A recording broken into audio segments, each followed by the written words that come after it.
Va ora in onda Cultura e Arte con il professore Andrea Rognoni. Buongiorno Andrea, a te la linea.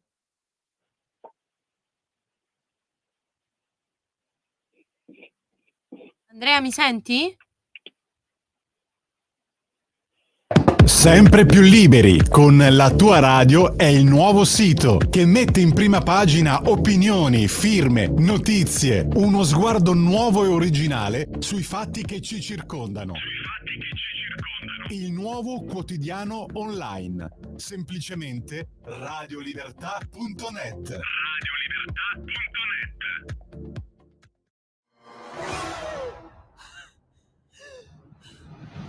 Pensa a respirare. Ora abbandonati. Che cosa vedi? Luce, oscurità, l'equilibrio. È tanto più grande. È stato un risveglio. Hai sentito? Conosco una sola verità.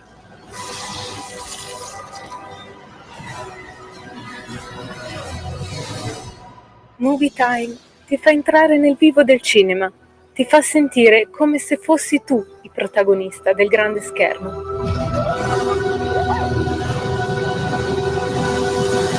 Ogni sabato dalle ore 16. Andrea, buongiorno, di nuovo a te la linea. Grazie, dovremmo avere in collegamento Marco Tonini e parliamo finalmente, Marco, se ci sei, della Lady di Ferro dei 100 anni, perché è il 13, ancora sto problema, non lo so, ma perché sto problema? Pronto? Pronto? Andrea, io ti sento, parla pure. Sì, parlo. Allora, la scorsa volta non siamo riusciti l'altro sabato a fare la trasmissione, la facciamo oggi con Marco Tonini, se è in linea. Sento ancora bip bip bip. Andrea, guarda, Marco era in linea, è caduta la linea, adesso lo sto ricontattando. Tu continua a parlare, grazie. Okay. Sì, non c'è problema. Allora, la Lady di Ferro, ma che meraviglia, che donna straordinaria. Naturalmente da Radio Libera non possono venire parole cattive nei confronti di Margaret Thatcher, che è stata una donna protagonista assoluta del secondo Novecento, ha declinato il liberalismo nella sua compiutezza, non solo il liberismo, ma il liberalismo nella maniera migliore. Lo ha fatto sembrando forse anche più cattiva, fra virgolette, di quello che lo era. Tanto da punto da essere chiamato Lady di Ferro.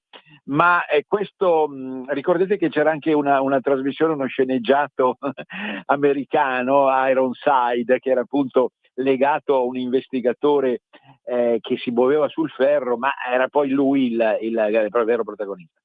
Allora, sentiamo ancora dei beep, se tutto procede. Pronto? Tutto bene? Sì, Andrea, ti sentiamo. Marco ancora non è in linea, continua pure, Marco grazie. non riesce ancora a essere in linea. Allora, tra l'altro, nella scaletta di oggi, come potete vincere anche dal promo, c'è un riferimento alla copertina di una rivista che ufficialmente ha finito le sue versioni da edicola, c'è soltanto parte su internet, però in realtà data anche l'importanza, secondo Andrea, me, abbiamo che in collegamento Marco. Benissimo, l'importanza che ha avuto nei confronti della società, soprattutto di una cultura di centrodestra, va sempre ricordata, ed è appunto la rivista Storie in Rete. Allora Marco, eccoci qua, pronto, ci sei? Benissimo, Marco Tonini. Sì, buongiorno a voi, buongiorno a tutti gli ascoltatori. Benissimo, allora ti ripresento, oramai anche collega collaudatissimo nelle sue davvero mirabili trasmissioni del giovedì, e poi naturalmente di grande esperienza metapolitica e politica per tutta la lunga la lunga presenza a Bruxelles, che lo ha visto protagonista come osservatore privilegiato, non la gente lo deve pensare che fosse in condizioni divine dal punto di vista anche economico. Sei stato colui che è riuscito con grandissimo impegno a capire, interpretare e a gestire anche la vita politica e culturale di chi lì a Bruxelles era in prima linea dal punto di vista strettamente parlamentare. Ecco, ma tra gli altri meriti, ecco, perché adesso qui oggi non voglio sviolinarti troppo, tra gli altri meriti c'è sicuramente una innata capacità di derubricare la storia, specialmente la storia recente, ma non solo, ma in maniera tale da farci capire perché e come le cose sono andate così. Per esempio la Lady di Ferro, come vogliamo inquadrarla? Come la tua sagacia intellettuale riesce a inquadrare questo personaggio che io ho già definito straordinario? Adesso naturalmente diranno Rognoni è un tranchant, è un venditore di fumo. No, io la considero una persona straordinaria. Sentiamo cosa dici tu. Margaret Thatcher, la protagonista assoluta degli anni '80. A te la parola. Sì, sicuramente protagonista nella storia, protagonista di un momento storico, politico ben preciso, ha lasciato indubbiamente il segno. Margaret Hilda Roberts, che tra l'altro donna anche di grande piglio, porterà sempre poi con onore il nome del marito Thatcher, senza per questo farne un problema di femminismo. Dennis Thatcher, il marito, era un imprenditore, un militare decorato, a sua volta baronetto. Lei nasce 100 anni fa, nasce nell'ottobre del 1925, poi scompare nell'aprile del 2013 per un grave problema di Alzheimer, che comunque già dal 2002 l'aveva fatta ritirare dalla vita pubblica. È la prima donna primo ministro della Gran Bretagna, quella anche più in carica, perché lo è rimasta 11 anni.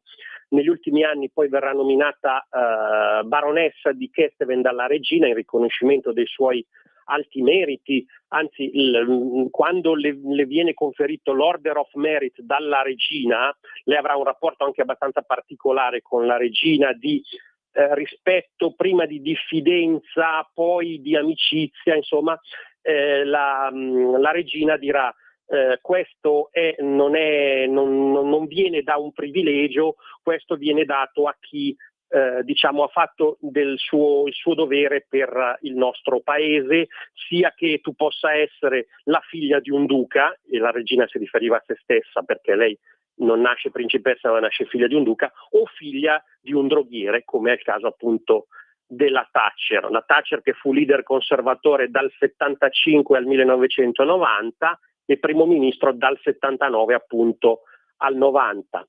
Lady di Ferro per la sua intransigenza, per il coraggio. Lady di Ferro, tra l'altro, glielo fu affibbiato per la prima volta da un giornale russo, e comunque fondatore di quello che si chiama thatcherismo, o anche Reaganomics per l'altro grande protagonista poi, che è Reagan, cioè un conservatorismo sostanzialmente ispirato a un grande tasso di individualismo, privatizzazioni, il neoliberismo alla Milton Friedman, con i suoi pro e i suoi contro, specialmente poi in Inghilterra quella degli anni 70, in una Gran Bretagna quella degli anni 70, che invece era molto impantanata nelle politiche assistenziali, amata ma anche controversa, spesso oggi bersaglio anche dei cineasti di sinistra, da Ken Loach in avanti. Però possiamo dire una donna che ha portato prestigio internazionale al suo paese, con un rapporto privilegiato con gli Stati Uniti, sicuramente paragonabile a Churchill come prestigio. Ha smantellato una buona parte dello Stato sociale britannico, ma ha fatto ripartire l'economia, fermando tutti quei sussidi che poi erano presenti. È stata spesso accusata di non avere empatia, di non avere sensibilità sociale. Io dico che dovrebbe essere però una vera e propria icona femminista, perché rifiuta un po' il paternalismo che esisteva nella società britannica, ma anche nello stesso partito conservatore. E come si affranca la Thatcher? Innanzitutto con uno studio fortissimo, impeccabile, con un comportamento con grandi doti di leadership e una disciplina ferrea, dettata dall'esempio.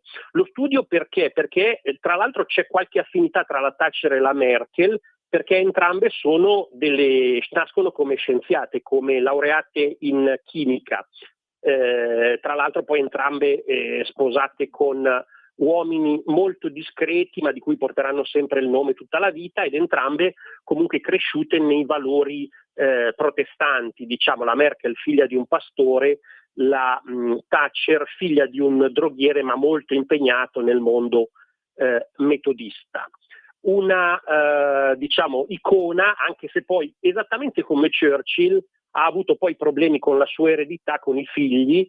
Ha avuto una figlia Carol, giornalista, e un figlio Mark, imprenditore, un uomo molto pieno di sé, che ha sempre fatto parlare di sé, pilota automobilistico, si perse una volta nella Parigi-Dakar creando un caso internazionale, fu accusato di aver promosso un colpo di Stato nella Guinea Equatoriale, quindi diciamo un uomo molto molto particolare. Comunque, tornando un po' a una breve biografia della Thatcher, lei nasce nel Lincolnshire, appunto con questa famiglia metodista, lei poi diventerà anglicana.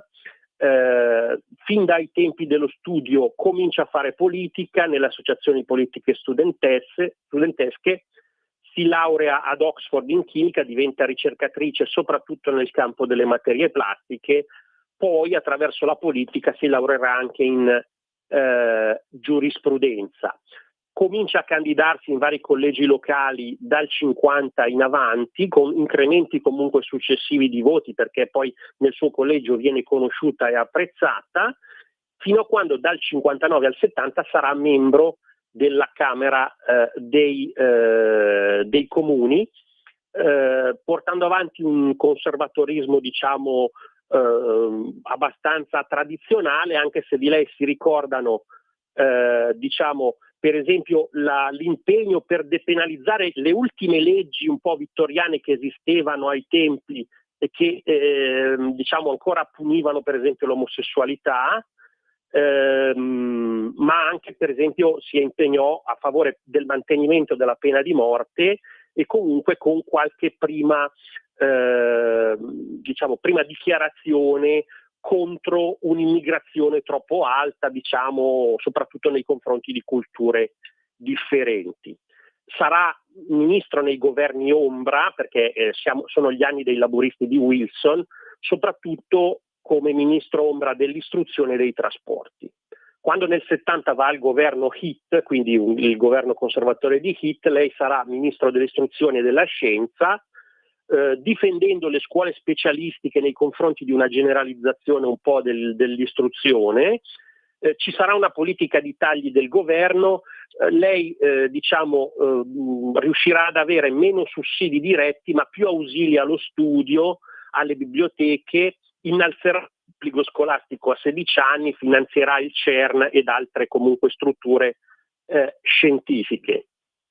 Dal 75 al 79, quindi sempre in opposizione, si candida leader del partito conservatore, appunto primo partito dell'opposizione, dove supera comunque personaggi che poi le saranno vicini come Whitelaw, Howe, Major, sarà critica dell'autonomia scozzese, sarà molto forte nelle sue prese di posizione contro l'Unione Sovietica. Stiamo parlando di un periodo, quello dal 60 all'80, dove comunque il Regno Unito ha dei gravi problemi, perché vi sono politiche sociali inefficaci, inflazione, un vero e proprio strapotere dei sindacati, con scioperi continui, disoccupazione, collasso dei servizi pubblici. Stiamo parlando del governo Callaghan, che appunto nel 79 poi cade, e la Thatcher diventa premier, quindi entra al famoso numero 10 di Downing Street. Fa un discorso molto importante e molto bello, lei si presenta come una donna di principi e di forti convinzioni, ma anche con qualche accenno religioso, va a parafrasare San Francesco, insomma, parla di speranza e quant'altro. Il suo punto forte sarà quello di arrestare il declino, far ripartire la crescita, anche se con trattamenti molto duri, perché la critica alle politiche keynesiane di quel momento, cioè alle politiche stataliste, era proprio che avevano infiacchito i lavoratori e sfiduciato le imprese. La Thatcher è monetarista, quindi comunque aumenta i tassi di interesse, aumenta dell'1% l'IVA perché preferisce una tassazione indiretta e diminuisce il contante circolante. Questo che cosa le consente? Le consente alla fine dell'82 di aver sconfitto l'inflazione, difeso il potere d'acquisto, ma purtroppo anche a discapito dell'occupazione, specialmente nel manifatturiero, quindi creando comunque un certo malcontento nella classe lavoratrice. Nel 1980 è importante l'Housing Act, dove praticamente permette agli inquilini di acquistare le case dello Stato, quindi una parte comunque importante per far ripartire il mercato. Sarà molto ferma contro il terrorismo.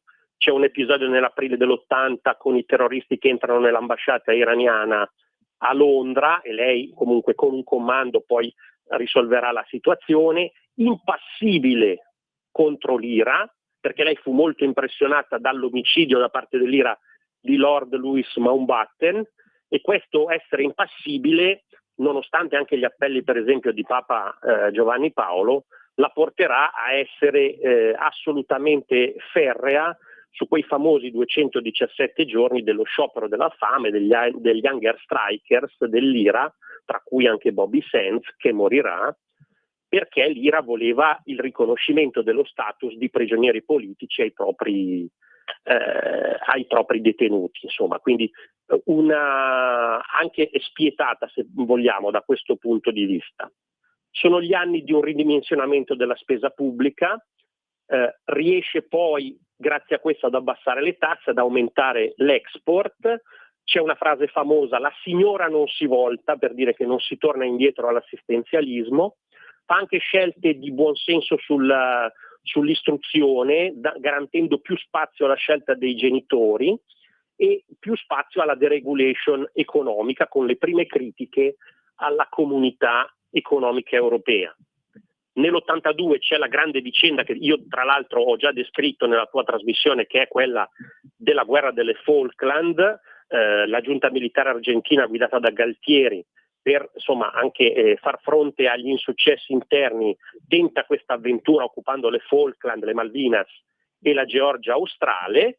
La Thatcher risponde su un duplice canale, quello diplomatico con Reagan e con Pinochet, anzi Pinochet sarà sempre un po' un protetto della Thatcher poi negli anni, e con una task force navale che fa praticamente il giro del mondo e diciamo con i bombardieri a lungo raggio, le portaerei, riesce a portare le truppe alle Falkland. Ci sarà l'ingresso della famosa fanteria nepalese dei Gurkha, che armati di coltello non fanno prigionieri. C'è la polemica sull'affondamento del famoso incrociatore argentino General Belgrano, che costerà 270 morti, e sostanzialmente la guerra vinta porta grande prestigio, e quindi alle elezioni dell'83, con una maggioranza schiacciante dei Tories, grazie anche alla divisione nel campo laburista, insomma viene riconfermata. C'è un secondo mandato. Questo secondo mandato sarà soprattutto legato dalla polemica economica e la polemica nei confronti delle trade union, cioè dei sindacati. Per limitare appunto lo strapotere dei sindacati, soprattutto quello dei minatori, dove c'era questo famoso Scargill, leader della NAM, del sindacato dei minatori, la Thatcher mette dei paletti ben chiari, una maggioranza almeno del 55% dei delegati per dichiarare scioperi nazionali, ma anche la responsabilità civile dei capi sindacali nel caso di danni durante le manifestazioni. I sindacati non ci stanno, creano piccoli ma sistematici scioperi locali, picchettaggi.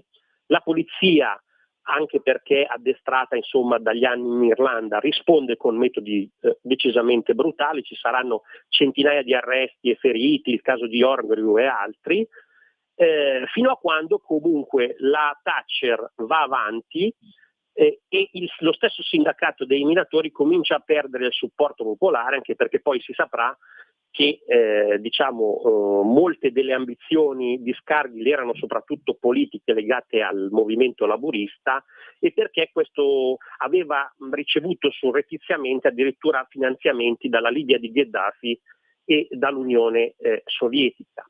Un'altra grande partita sarà quella contro i sindacati dei portuali, legando poi tutta una polemica contro le istituzioni europee, e saranno proprio i sindacati degli autotrasportatori a convincere poi a fermare questa situazione. Però dalla situazione dei portuali nasce la grossa polemica poi del 1984 a Fontainebleau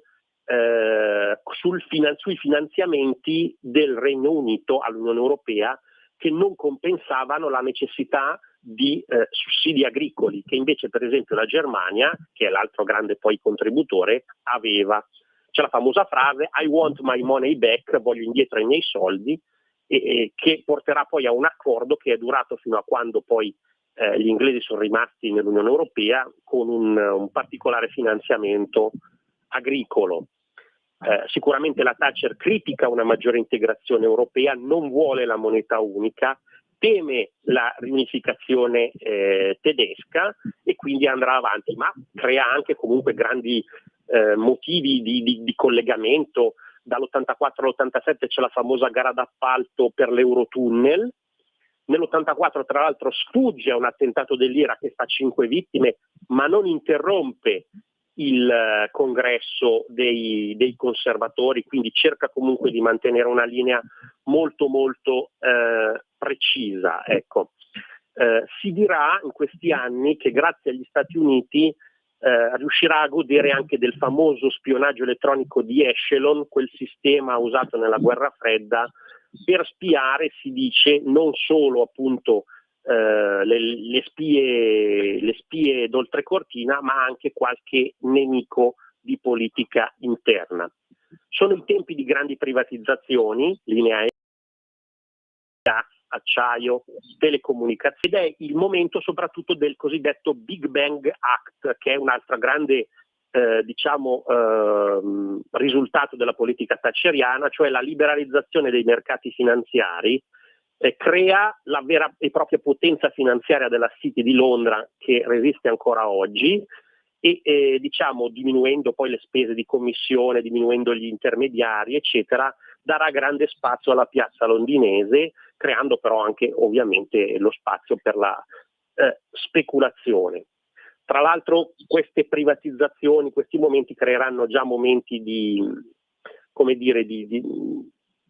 discordia nel suo partito, specialmente con la privatizzazione di una parte della Westland elicotteri, che poi verrà acquisita dal gruppo Agusta, Fiat, Sikorsky, eccetera, eccetera, e quindi per esempio il ministro della difesa Heseltine si dimetterà.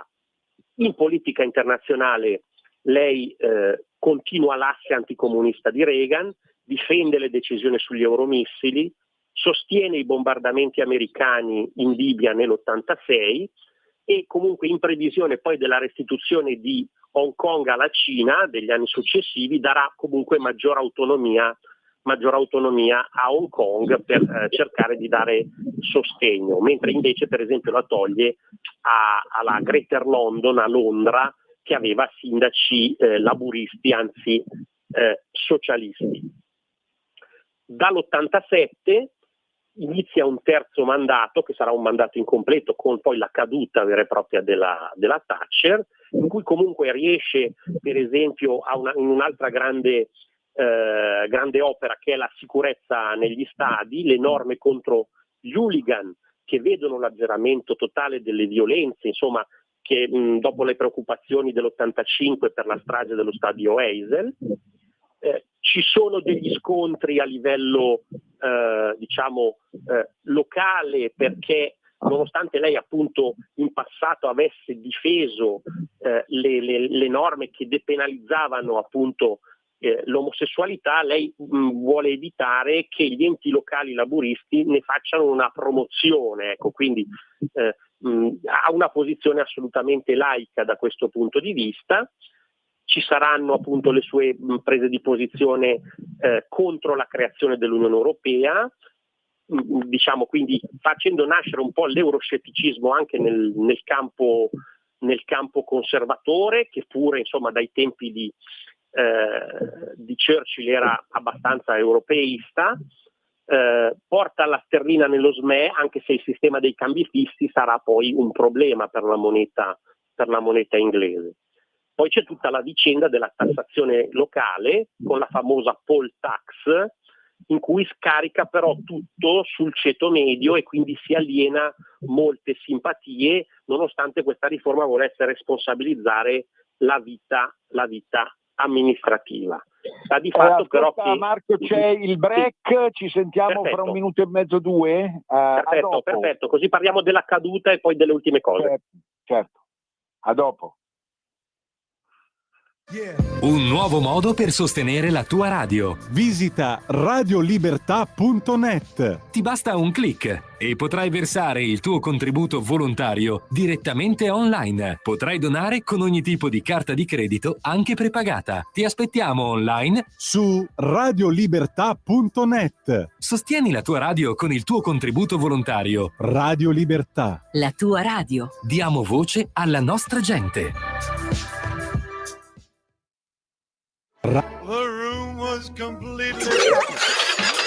Stanco di perderti i tuoi programmi radiofonici preferiti? Vorresti la tua musica, le tue voci amate sempre con te, ovunque tu vada? Radio Libertà, l'applicazione che trasforma il tuo smartphone e tablet nella tua radio personale. Scaricala ora, è gratis per i dispositivi Android e iOS. Avrai tutta la programmazione quotidiana di Radio Libertà a portata di mano. Scopri di più su radiolibertà.net. Semplicemente la tua radio. Ogni giorno migliaia di notizie ci raccontano i fatti che accadono in Italia e ogni giorno c'è una voce fuori dal coro. Quotidiano di Sicilia, il quotidiano d'Italia. L'informazione che ribalta i luoghi comuni, una vera visione dei fatti. L'Italia vista da sud. Ogni siciliano che vive in Italia e nel mondo è una risorsa, è protagonista della crescita della nostra nazione. Dai forza alla crescita della nostra isola, abbonandoti al QDS digitale più archivio a soli 99 euro annuo. Quotidiano di Sicilia, il quotidiano d'Italia, una scelta di valore. Porta con te ovunque Radio Libertà. Scarica la app per smartphone o tablet dal tuo store o dal sito radiolibertà.net. Cosa aspetti? Di nuovo in linea. Eccoci qui. Allora, ultime battute sulla fine, sul tramonto, Sunset Boulevard per la povera Margaret. Prego. Sì, diciamo appunto nel 90 ci sono le dimissioni di Howe, del suo vice, che la attacca direttamente in Parlamento, dice che c'è bisogno di un nuovo leader, si va comunque a congresso dei Tories, dei conservatori, che pensa comunque di avere la maggioranza, è in Francia per dei colloqui internazionali e viene a sapere che non ha raggiunto la maggioranza richiesta per passare comunque al secondo turno, cerca di resistere, torna al congresso, però poi constata la situazione e si dimette. Ovviamente si dimette da guida dei conservatori, si dimette da primo ministro. Molti poi nel paese parleranno anche un po' di tradimento del suo partito, anche se qualcuno auspicava comunque un'uscita della Thatcher. Il primo ministro poi sarà John Major, che conclude poi la legislatura ma non verrà riconfermato. La Thatcher lascia Downing Street con grande dignità, non si ricandiderà alla Camera dei Comuni, anche perché con appunto la nomina a baronessa siede alla Camera dei Lord come pari a vita, cioè come nobile a vita, con un titolo che non può lasciare ai suoi eredi ma che comunque le durerà tutta la vita. Fa politica comunque fino al 2002, quando appunto l'Alzheimer comincia a farsi sentire. Diciamo uscirà dal suo isolamento solo in occasione dei funerali di Reagan e poi diciamo nel 2010 per l'inaugurazione del mandato di David Cameron.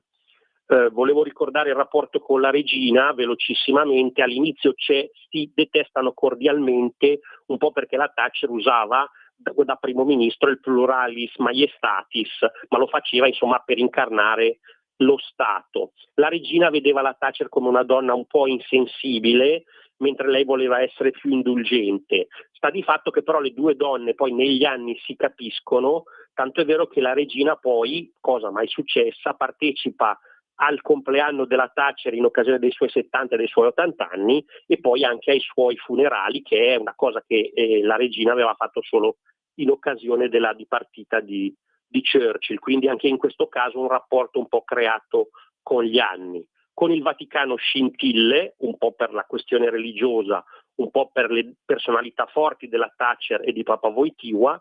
Con l'Europa, diciamo, è rimasta famosa quel no detto 3 volte a Jacques Delors e diciamo con la diplomazia mondiale comunque un ruolo assolutamente di primo piano. Ecco, questo ti potrei dire in sintesi. Assolutamente. Diciamo, al di là dei fattori temperamentali, caratteriali che riguardano tutti gli uomini e le donne politiche di destra e di sinistra, che possono piacere o meno, secondo me un paradigma comunque che rimane valido per una destra liberale, per una destra liberista, che non è detto che bisogna condividere per forza, ma che secondo me lei ha saputo portare avanti con coerenza, con forza, non senza accenni di cinismo, che peraltro erano legati anche a fattori contingenti, ecco, che erano tipici di quel periodo e di quell'epoca, ecco, che adesso non ci sono. Prego. Quindi un giudizio finale, insomma. Pronto? Sì, un giudizio finale, comunque un giudizio finale direi assolutamente è importante come un personaggio che ha fatto la storia, un personaggio che ha riportato comunque l'economia sul tavolo delle grandi decisioni politiche, dove la politica comunque, anche quella conservatrice, era un po' troppo impastoiata, perché poi dare un sussidio significa comunque godere anche di una posizione di potere e di una posizione facile al consenso. Lei invece il consenso lo vuole stabilire, come ha sempre detto, partendo dai principi e con la realpolitik, quindi facendo anche cose tra virgolette scomode, come ha fatto per esempio, ripeto, in casi di grande come dire, visibilità mediatica, ma mantenendo il punto. Quindi da questo punto di vista possiamo non essere d'accordo su tutto, ma siamo d'accordo sullo status, siamo d'accordo sul come si incarna l'essere un primo ministro senza compromessi. Benissimo, adesso se non devi fuggire, ecco, complice come al solito, certo, il pranzo di sabato, che per me è forse più sacro della domenica, ma lasciamo perdere, ti volevo parlare di una uscita in edicola che ho trovato interessante, che ho cito anche nel promo con l'immagine, ed è quella dello speciale della Storia in Rete. Storia in Rete ha una storia, non è un gioco di parole, piuttosto complicata, nel senso che nacque una quindicina d'anni fa e con una versione cartacea, ma già anche una versione in rete, se no non si chiamerebbe così, e che è andata avanti portando coraggiosamente certe idee tipiche della destra culturale in un contesto, quello dell'editoria recente, nettamente di sinistra, dove moltissime riviste di storia e dintorni avevano un'impostazione molto diversa. Ora sembra chiusa purtroppo per motivi economici la parabola di Storia in Rete, ma ci sono degli speciali. È uscito uno speciale che si intitola Fascio e Martello, storia di un'eresia ricorrente tutte le volte che destra e sinistra si sono sfiorate, alleate e fuse. In pratica, per farla breve, se no anticipo troppo, correte invece in edicola, edicola perché sta finendo questo mese di ottobre e poi non ci sarà più. Gli speciali della storia l'ho trovato gustoso, interessante, stimolante per chi come me e come te cerca un po' di dare una versione inedita di certi passaggi novecenteschi. In pratica la tesi di questo, io lo chiamerei quasi un libro perché più che una rivista è voluminoso ed è pieno di spunti interessanti, anche variegati, certo, e complementari. È quella che i due estremi politici, ma anche culturali, mentali, attitudinali, si sono in qualche modo incontrati e hanno ammiccato l'uno rispetto all'altro. Per la verità, il primo che aveva parlato in questo senso era Nolte, il famoso storico tedesco, che in pratica aveva fatto capire come senza la rivoluzione di Lenin probabilmente non sarebbe neppure nato il nazismo, che è molto ardita e spigolosa, è pericolosa come tesi, però spiegata bene, in pratica, secondo Nolte, è stato proprio quell'iperattivismo di ispirazione marxista a suscitare una reazione che ha portato a quel punto. Ma non basta, perché se uno va a piluccare negli angoli, sto per dire, della rivista, si accorge che ci sono delle osmosi parossistiche fra l'estrema destra e l'estrema sinistra, di spunti, certo, che riguardano la teologia delle masse, un certo tipo di liberazione nei confronti dello stesso capitale, visto male sia da una parte che dall'altra. E quindi l'abbreviazione fascio e martello rende bene come alla fine, al di là dei cambiamenti, moltissimi fascisti italiani, cito Dario Fo, su tutti, sono passati ex abrupto dall'altra parte, senza infingimenti e quasi riportando le stesse parole che usavano quando erano in camicia nera. Hanno cambiato la camicia, se la sono messa rossa. Questo è l'esempio più eclatante, ma non basta, perché a me interessa, ma anche a te, ne sono convinto, l'aspetto ideologico. Tu come la vedi tutta questione? Intanto ripetiamo, gli speciali, la storia, fascio e martello, tutti in edicola a comprarlo. A te la parola, Marco. Sì, allora ti dico, intanto Storia in Rete la seguiamo fin dal 2005, quindi è sicuramente un interlocutore importante per chi vuole approfondire e senza cadere poi nel banale. Ti ricordo agli ascoltatori meglio, che il termine nazismo viene inventato da una certa storiografia di sinistra per evitare di usare il termine nazionalsocialismo, cioè di mettere in risalto il fatto che comunque tutto questo nasce da un movimento di tipo socialista. Il fascismo in Italia nasce oltre che da esponenti che hanno storia di sinistra, nasce proprio dal sindacalismo rivoluzionario e anarchico e comunque insomma parte verso una socializzazione che vuole incarnare una terza via, ma che è molto ben piantata nell'idea comunque di un collettivismo che abbiamo visto a sinistra. Quindi senz'altro c'è questo filo conduttore, ecco, non possiamo negarlo, e sarebbe sbagliato negarlo. Poi è chiaro che ci sono i voltagabbana alla Davide Laiolo, però c'è proprio anche una coerenza logica, e questa coerenza logica è indubbia. Se vogliamo, il fascismo è uno dei frutti anche un po' avvelenati da questo punto di vista un po' del Novecento. Il fascismo si colloca a destra, Mussolini si colloca a destra, lo dice: mi sono seduto a destra perché nessuno si voleva sedere qui, ma la destra fino a quel momento aveva significato tutt'altro. La destra è stata reazione, è stata trone e altare, poi è stata conservatorismo, in un paese come il nostro dove poi c'era anche poco, se vogliamo, da conservare in effetti. Per cui mi ricordo Prezzolini diceva: le destre potrebbero essere 333 o 333. E quindi insomma questa osmosi esiste e bisogna saperla riconoscere, indagare. Questo Moloch e questo abbraccio fetido sembrerebbe un po' il tramonto, perché sono cambiati i tempi, l'individualismo ha vinto sul collettivismo e diventa difficile riuscire a proporre, lasciamo perdere il fascismo, il nazifascismo con tutte le sue turpi sollecitudini, ma anche così un'idea estrema di nazionalismo da braccio di ferro da una parte e dall'altra parte per riproporre un comunismo che ha fallito ovunque, in tutto l'universo, oserei dire, no?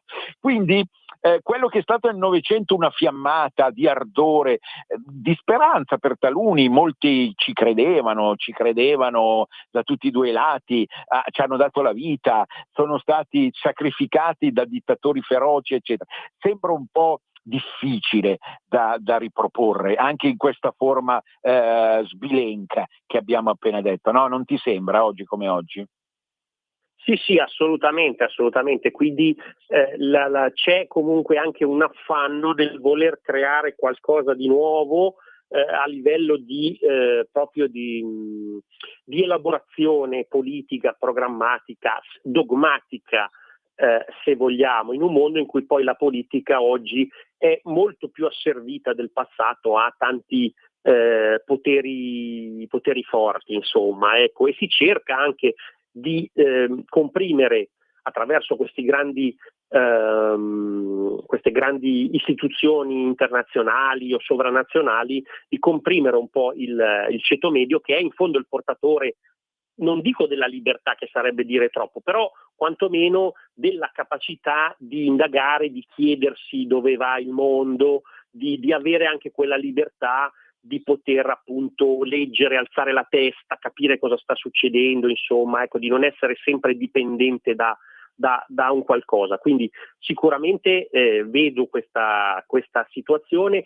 Ti dico anche una cosa in più, che è la mia personalissima riflessione, che forse oggi, e lo dico anche insomma da laico, bisognerebbe ripartire a indagare un po' di più nella dottrina sociale della Chiesa, che comunque dà risposte molto più concrete e in fondo molto più umane. Ecco, questo mi sento di dire. Certo, ti ho sentito non a caso giovedì parlare lateralmente anche di questo problema e mi hai colpito sicuramente. Grazie. È da approfondire.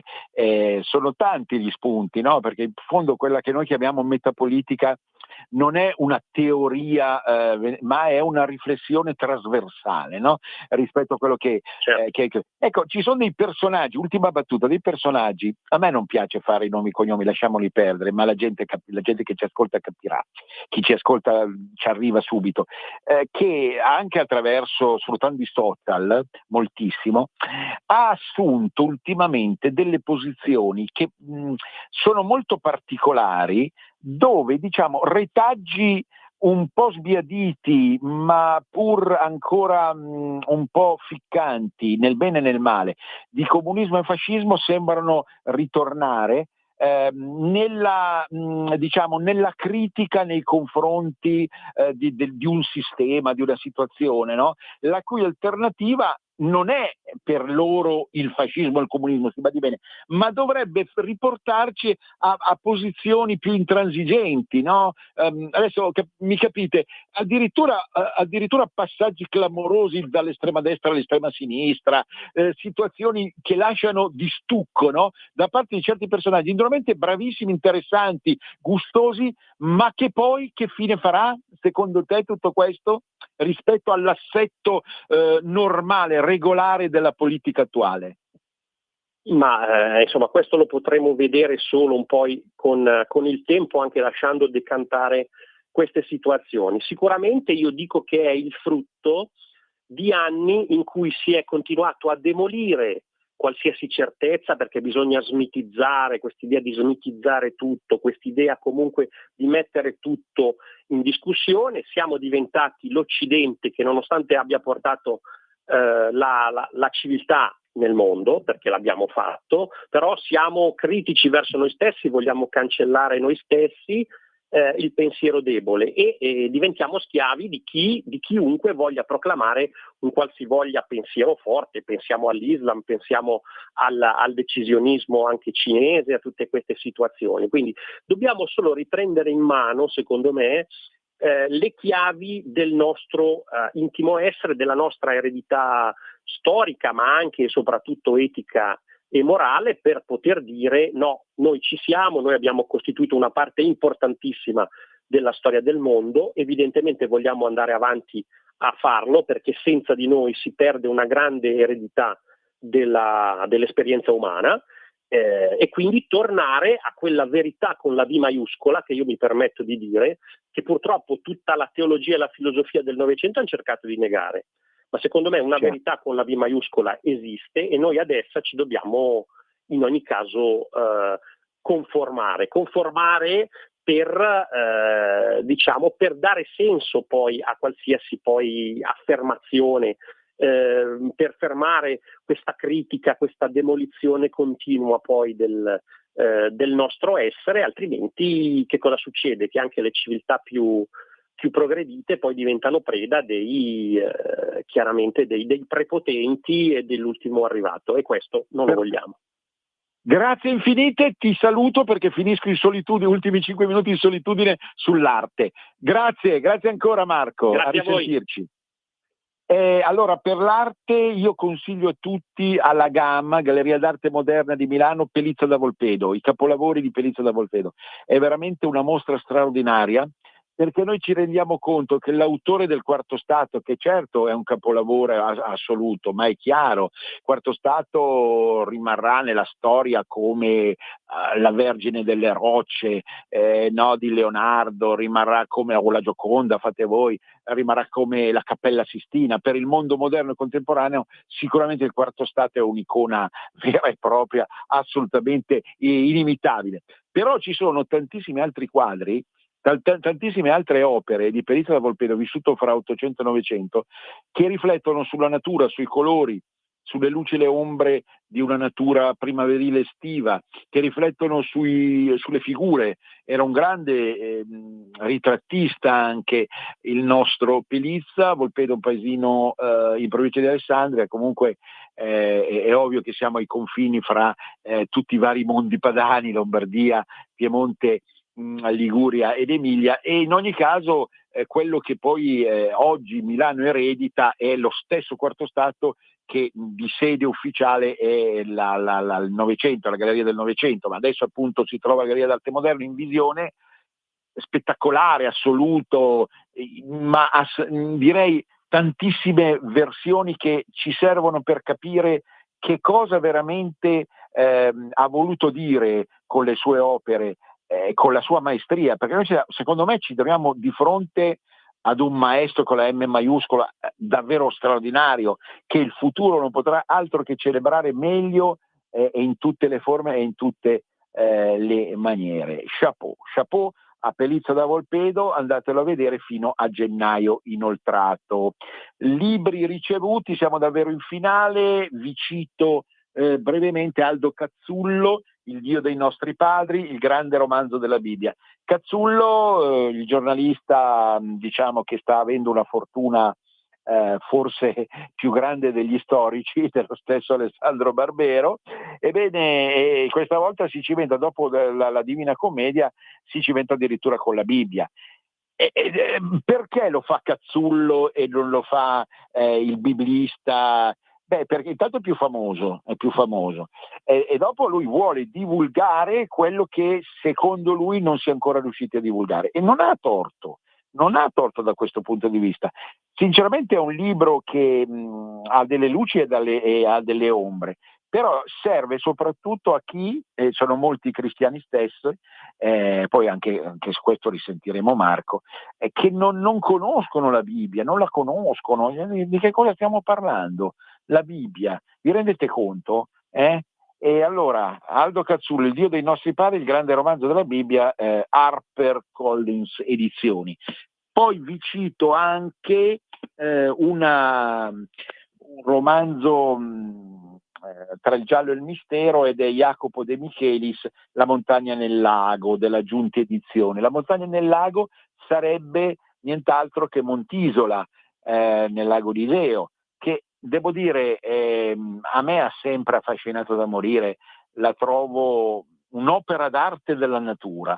qualcosa che non esiste secondo me in nessun'altra parte del pianeta, e ce l'abbiamo qui in Lombardia, ce l'abbiamo in Italia, diciamo una costruzione quasi monumentale in mezzo al lago che occupa gran parte del lago e che in questo caso nell'opera di De Michelis diventa come un'isola fuori dal mondo, attraverso un delitto che affonda le sue radici nell'ora più cupa della storia italiana ed europea. Un uomo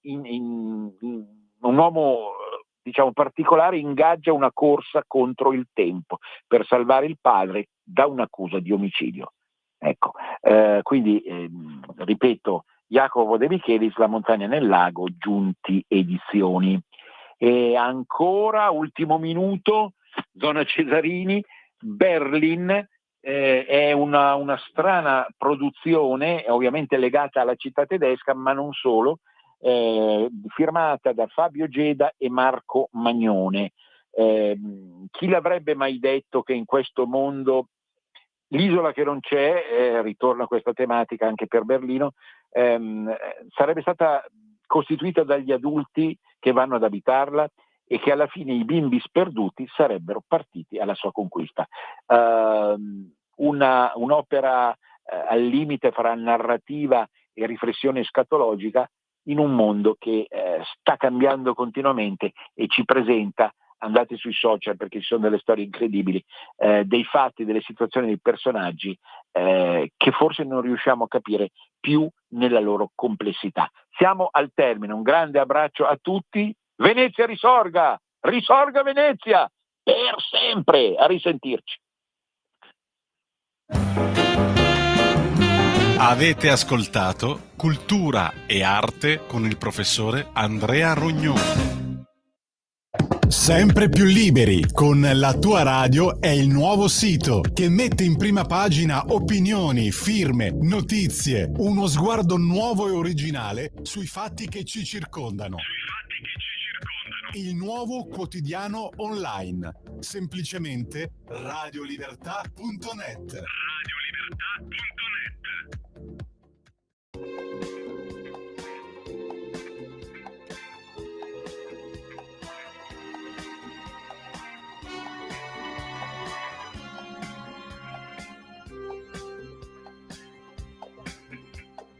Lonely,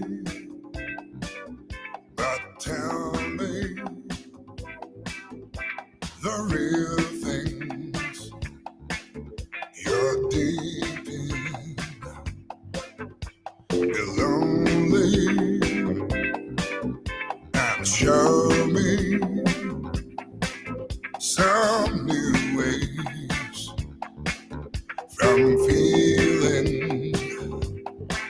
I thought you were in my world, and you had on my throne. You stay in my heart, and never lost in. Oh, I'm alone, all I can say. I'm alone, night and day.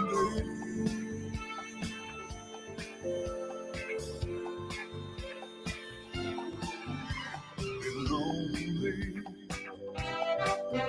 my darling, and free me from caring. You're lonely, forget me.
close your ears and then your eyes.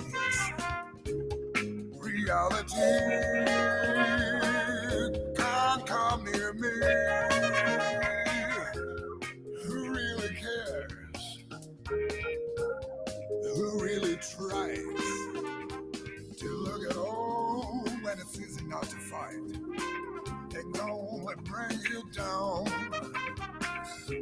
No face to face, no human race. Calling out your fears ain't music for my ears.